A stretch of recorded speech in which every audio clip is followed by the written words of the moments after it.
नमस्कार, मी अल्पा Naresh Jagdale, reiki master. आज आपल्या सर्वांचं स्वागत करत आहे. काही जणांचा खूप सारे प्रश्न येतात की माझा मुलगा ऐकत नाही आहे, मॅडम मोबाईलच्या अधीन गेलेला आहे, अभ्यास कर म्हटलं तरी करत नाही आहे, हट्टपणा करतो आहे, समजूनच घेत नाही आहे. मग अशा वेळेला आपण काय करायचं? विचार करा. तुम्ही एखाद्या जॉबमध्ये आहात, 4 वर्ष करताय, नाही आता हा जॉब स्किप करावा असं पण मन करतं. कधी कधी वाटतं नाही मी स्टेबलच राहावी या जॉबवर, कधी वाटतं नाहीच सोडून द्या. कारण आपलं माइंड कुठेही एका ठिकाणी स्थिर राहत नाही आहे.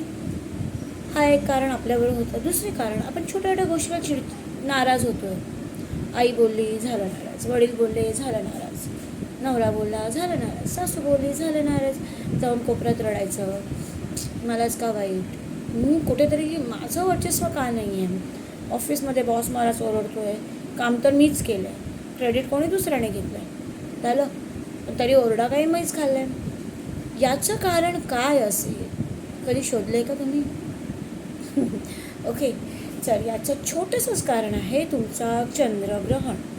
ठीक आहे, चंद्रग्रह असा गोष्ट आहे जी तुमच्या कुंडलीमध्ये क्रमांक 1, 2 किंवा 3मध्ये जेव्हा चंद्र असतो, स्थानांतर असतं, त्यावेळेला तुमचं संतुलन बिघडलं जातं. फॉर एक्झाम्पल काय, चिडचिड होणं, वाईट वाटणं, माझं अस्तित्वच नाही असं वाटणं, मला यशच नाही आहे, मी आज 1 वर्ष जॉब करेन नंतर सोडायचं मन करेल, ह्याच्यात मला यशच नाही आहे, पेशंट येत आहेत किंवा क्लायंट येत आहे, 1 दिवस येतं 10 दिवस येत नाही आहे, मी इथे नाही, मी दुसरीकडे चालू करते. हे असं होत राहतं. मुलं ऐकत नाही आहेत, रडत बसत आहेत, अभ्यास करत नाही आहेत.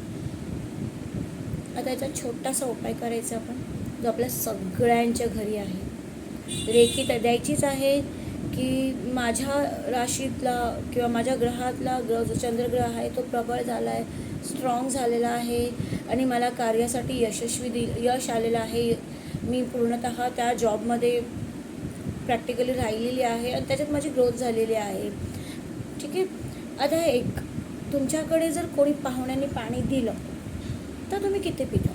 1 घोट, 2 घोट, बाकी ठेवून देता, मग ते बेसिनमध्ये जातं, वेस्ट होतं. तर ते न करता जे पाणी दिलं आहे पाहुण्यांनी ते हळूहळू पण संपवा, वेस्ट करू नका. म्हणजे तुमचं चंद्रग्रहण कमजोर होणार नाही आहे.